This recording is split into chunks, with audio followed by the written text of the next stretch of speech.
Hello everyone. ఇవాళ నేను మెడ్రాస్ స్టైల్లో రసం ప్రిపేర్ చేస్తున్నానండి. అది దాల్ రసం అన్నమాట. చాలా బాగుంటుంది. వన్స్ ఒకసారి మీరు కూడా ట్రై చేయండి.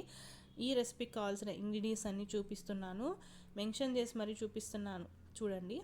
అండ్ రెడ్ చిల్లీస్ 3, అలాగే జీరా 1.5 టేబుల్ స్పూన్, అండ్ పెప్పర్ అనమాట.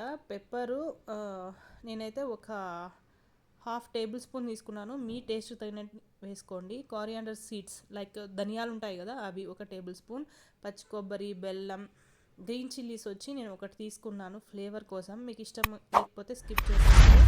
అండ్ కరివేపాకు, కొత్తిమీర, మంచిగా పండిన రెడ్గా ఉంటాయి టమోటాలు, జ్యూసీగా. ఆ టమోటాలు వచ్చి ఒక 3 తీసుకోండి. అలాగే చింతపండు. పప్పును నేను ఆల్రెడీ ఉడకబెట్టి ఒక గ్లాసు పక్కన పెట్టేసుకున్నాను అనమాట. ఇంకా ఒక ప్యాన్ తీసుకొని దాంట్లోకి మనం అప్పుడే చూపించాం కదా సీడ్స్ అన్నీ, వీటిని వేయించుకోవాలన్నమాట. జీరా, మిరియాలు, ఎండుమిర్చి, అలాగే ధనియాలు, ఇవన్నీ వేయించుకొని పచ్చివాసన పోయి స్మూత్గా అవ్వాలన్నమాట, డ్రై రోస్ట్ లాగా. ఆ తర్వాత దాంట్లోకి కొంచెం పచ్చి కొబ్బరి వేసుకోండి. మీ దగ్గర పచ్చి కొబ్బరి లేదంటే ఎండు కొబ్బరి కూడా వేసుకోవచ్చు. ఎండు కొబ్బరి 1 టేబుల్ స్పూన్ తీసుకోండి చాలు. ఇంకా మనం టమోటాని స్మూత్ చేసుకోవాలన్నమాట. స్మూత్ చేసుకొని పూర్తిగా బాగా కలుపుకోవాలి. జ్యూస్ అంతా పక్కకు వచ్చేయాలన్నమాట. ఆ తర్వాత దాంట్లోకి అప్పుడే నానబెట్టుకున్నాం కదా ½ అవర్ ముందే చింతపండు, ఆ చింతపండుని వేసి బాగా కలుపుకోవాలి. ఇలా కలుపుకున్న చింతపండుని గుజ్జంతా సపరేట్ చేసి, టమోటా చింతపండులో ఉన్న గుజ్జు సపరేట్ చేసి, ఇలా పప్పుని, అలాగే మనం అందాక వేసుకున్న పొడిని, కొంచెం పచ్చిమిర్చి, ఇలా అప్పుడే మిక్సీకి పట్టిన పౌడర్ అన్నీ వేసి, ఇంకా కొద్దిగా వాటర్ వేసుకొని ఇవన్నీ మిక్స్ చేసుకోవాలి.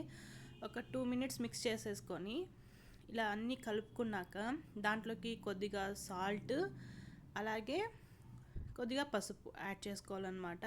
ఇవన్నీ వేసి కలుపుకోవాలండి. బాగా కలుపుకొని ఇలా తెరిలిన తర్వాత మనము పోపు పెట్టుకోవాలన్నమాట. పక్కన ఆవాలు, కరివేపాకు, ఎండుమిరపకాయలు వేసి, తెల్లవాయలు దంచి వేసి, ఇంగు వేయాలన్నమాట. ఆ క్లిప్ మిస్ అయింది, సారీ. ఆ క్లిప్ అవి వేసుకొని బాగా కలుపుకున్నాక, అవి వేసుకున్నాక ఒక 2 మినిట్స్ అంతేనండి. జస్ట్ ఒక పొంగు వస్తే చాలు. ఇలా పొంగు వచ్చినాక ఆపేసుకోవడమే. ఇంకా దాల్ మెడ్రాస్ స్టైల్ రసం రెడీ అయిపోయింది. చాలా అంటే చాలా బాగుంటుంది. మీరు వన్స్ ఒక్కసారి టేస్ట్ సాల్ట్ ఉందా లేదా అని ఒక్కసారి చెక్ చేసుకోండి. సాల్ట్ కానీ లేకపోతే కారం కానీ వన్స్ ఒక్కసారి చెక్ చేసుకొని మీకు టేస్ట్కి తగినట్టు వేసేసుకోండి. ఇంకా కొత్తిమీర వేసేసి లాస్ట్లో ఒక పొంగు వచ్చాక ఆపేసుకోవడమే. ఫైనల్ లుక్ అయితే అదిరిపోయింది. Thank you for watching. Please support my channel. Bye.